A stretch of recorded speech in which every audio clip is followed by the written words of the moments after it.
જય ભીમ. નેપાળના યુવા અને શિક્ષિત પ્રધાનમંત્રી એવા બાલેન્દ્ર શાહ સાહેબને સો સલામ છે.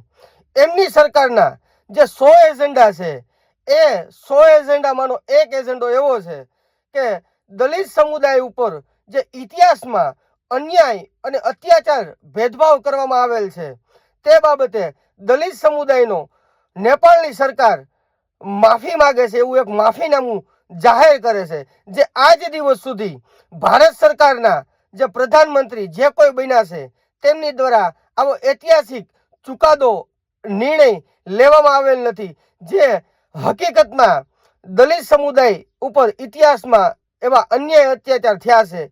બાલેન્દ્ર શાહ સાહેબને સો સલામ કરું છું. દલિત સમુદાય વતી હું એમનો ખૂબ ખૂબ આભાર માનું છું કે એમણે અમારી પીડા, અમારી ઉપર જે અન્યાય અત્યાચાર થયા છે એ મહેસૂસ કર્યા. જય ભીમ, જય સંવિધાન.